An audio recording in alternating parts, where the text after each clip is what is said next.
안녕하세요, 홍씨입니다. 오늘은 더 뉴 기아 레이입니다. 먼저 이번 더 뉴 기아 레이의 실내 디자인은 별다른 변화가 없습니다. 대신 옵션 면에서의 변동사항이 꽤 있는데요. 기존에 비해 개선된 것과 아예 없었던 게 추가가 된 것으로 나눌 수 있습니다. 개선된 옵션으로는 개별 타이어 공기압 체크가 가능해졌고요. 기아 커넥트의 범위가 확대돼서 이제는 원격 시동 및 차량 제어가 가능해졌습니다.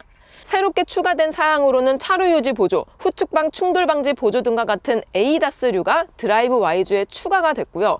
드디어 크루즈 컨트롤도 들어갑니다. 그리고 클러스터에는 수온계 추가와 공기청정 모드, 특히 통풍 시트는 꽤 큰 것 같습니다. 다음으로 이번 더 뉴 기아 레이의 하이라이트, 뭐니뭐니 해도 운전석 풀 폴딩입니다. 이제는 캐스퍼처럼 누울 수 있게 됐습니다. 이 풀 폴딩은 프레시지 트림부터 기본입니다. 조수석 같은 경우는 등받이를 그냥 접으면 됩니다. 운전석은 헤드레스트를 뽑아야 되는데요. 이 헤드레스트를 뽑는 이유 중에 하나는 폴딩을 했을 때 핸들과 부딪히기 때문입니다. 그래서 이 헤드레스트 같은 경우는 여기 발판 쪽에 놓으시면 되고요. 폴딩은 조수석과 동일하게 그냥 접으시면 끝이 납니다. 그리고 2열 시트도 슬라이딩이 되기 때문에 이렇게 앞으로 조금 당긴 다음에 폴딩을 하게 되면 남는 공간이 거의 없습니다. 1, 2열 폴딩을 했을 때 거의 90도에 가깝게 폴딩이 잘 되는 것 같습니다. 2열을 앞쪽으로 최대한 당겼을 때 트렁크 쪽에 벌어지는 공간은 이렇게 별도의 보드가 막아주고 있는데요. 이 정도면 에어매트 하나만 깔아도 편안한 차박을 즐길 수 있을 것 같습니다.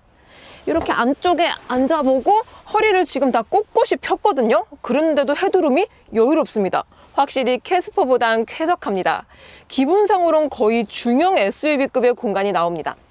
폴딩을 하고 누워보면 와, 이렇게 평탄화도 거의 완벽한 수준이고요. 2열 옵션인 열선과 C타입 충전구, 그리고 룸램프와 컵홀더 같은 경우는 레이에만 있습니다. 역시 공간감 편의 옵션은 레이네요. 참고로 이번 레이에는 순정 캠핑 용품들이 굉장히 다양한데요. 전용 에어매트나 사이드 타프 같은 거는 필수일 것 같습니다. 근데 공식몰이다 보니까 OEM보다 가격이 약 6배 정도 비쌉니다. 그래도 이 정도 생태계라면 별도의 개조 없이 차박은 가능할 것 같습니다. 참고로 레이 기반 캠핑카 로디의 경우 전력과 수도, 무시동 히터와 팝업 텐트, 조명과 가구 같은 게 추가가 되지만 개조 비용은 2천만 원입니다. 자, 그럼 시승을 나가볼게요. 고! 짠! 더 뉴 기아 레이를 타고 주행 중입니다. 레이는 박스카형 형태 때문에 공기 저항을 굉장히 많이 받아서 기본적으로 풍절음이 큽니다. 그리고 도어 실링이나 마감이나 하부 방음도 딱 경차 수준이고요. 특히 엔진룸에서 느껴지는 소음 진동도 실내로 많이 들어오는 편입니다. 자, 그럼 시속 80km 기준으로 데시벨 측정을 해보면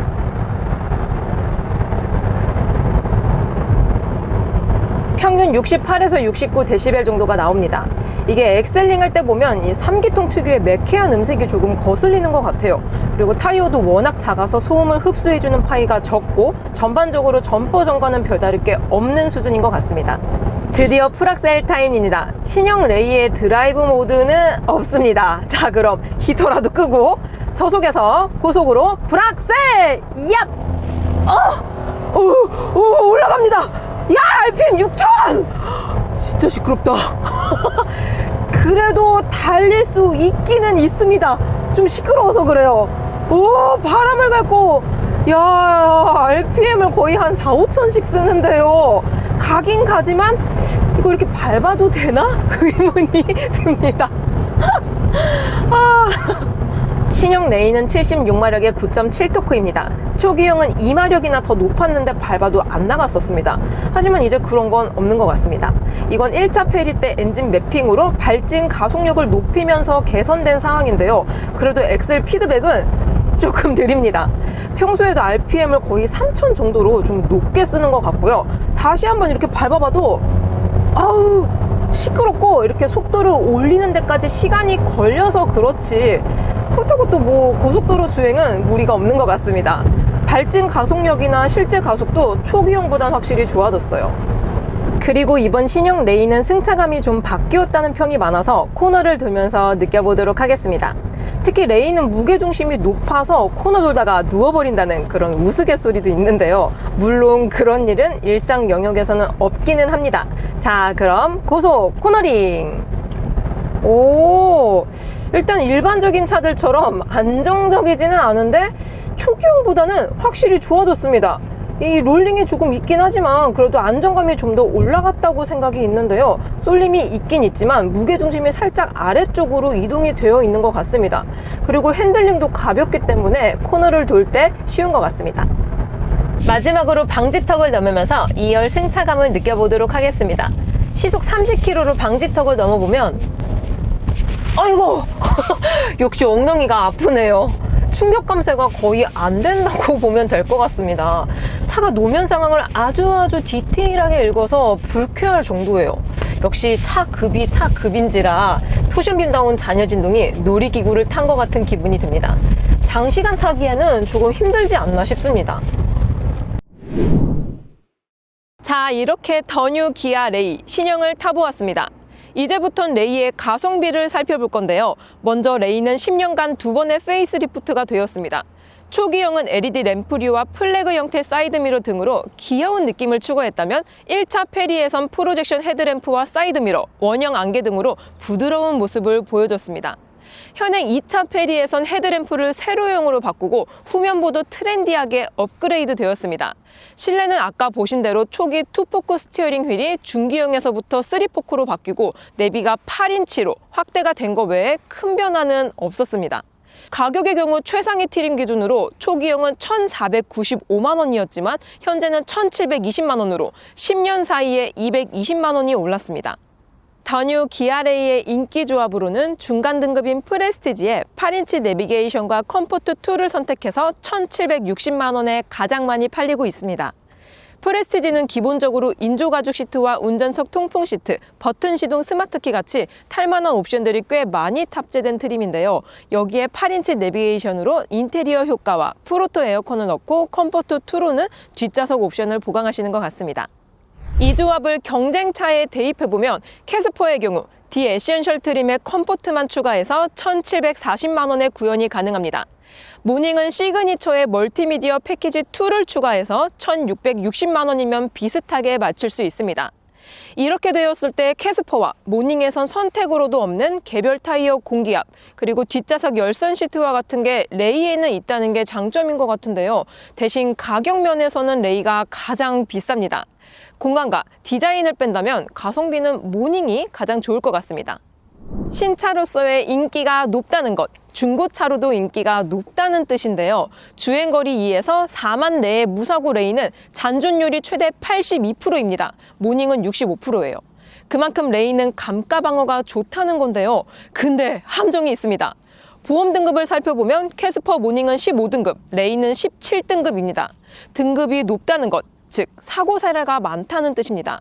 따라서 무사고 레이는 신차가에 준하고 예산을 낮추려면 사고 이력도 꼼꼼히 챙겨보셔야 됩니다. 그리고 보험료도 셋 중에서 가장 비쌉니다. 아무튼 기아 레이는 나온 지 10년이나 됐습니다. 이쯤 되면 풀체인지 한번 할 때가 된 것 같은데요. 추측들이 난무하고 있지만 레이는 단독으로 풀체인지를 할 가능성이 낮아 보입니다. 문제는 역시나 판매량 때문입니다. 모닝의 경우 피칸토란 이름으로 해외 수출이 되고 있고요. 국내외 합산 판매량은 레이에 비해 2배가 넘습니다. 참고로 레이가 모닝 TA를 기반으로 만들어졌어요. 즉 개발비 때문에 내수 전용인 레이 단독으로는 좀 안 될 것 같고요. 모닝과 공동 또는 모닝이 먼저 풀체인지를 해야지 그 베이스로 레이도 같이 할 수 있지 않겠냐 하는 생각이 듭니다. 그렇기 때문에 레이는 아예 전기차 부활로 방향을 잡은 것 같은데요. 올해 출시 목표인 레이 EV는 주행 가는 거리는 약 200km 정도가 될 거라고 합니다. 참고로 과거 레이 EV의 경우 주행 거리는 91km였습니다.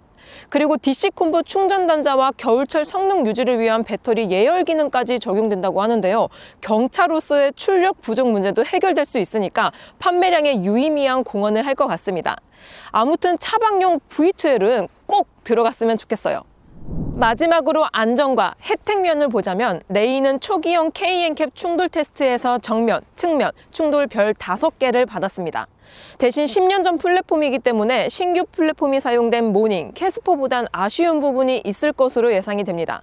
리콜 소식으로는 PCB 밸브, 연료 호스, 에어백 제어 장치 불량으로 3건이 있었고요. 그 외에 RPM 불안정, 운전석 열선 단선, 시동 버튼 불량 등의 무상수리 조치도 있었습니다. 혜택 면에서는 경차 공통인데요. 개소세 면제부터 자동차세 연간 10만 원, 유류비 지원 및 여러 가지 할인 혜택이 있어서 차값 빼고 아반떼와 비교해보면 약 200만 원 정도의 절세 효과가 있습니다. 자, 드디어 홍 씨의 선택, 더 뉴 기아 레이. 살 것이냐 말 것이냐. 두구두구두구두구두구두구두구두구두구두구두구두구두구. 안 살 거예요. 출력은 해결이 되었습니다. 가격 대비 공간도 정말 막강하고 옵션 추가 개선도 꽤 그럴듯하게 됐는데요. 하지만 용도가 분명한 분에게만 추천드립니다. 레이의 장점은 앞서 말씀드린 대로 경차와 공간입니다. 그냥 귀여운 디자인 때문에 사신다면 불편한 승차감과 시끄러운 진동 소음의 스트레스가 누적되실 거예요. 그래도 용도만 분명하다면 단점까지 커버되는 차, 더 뉴 기아 레이였습니다.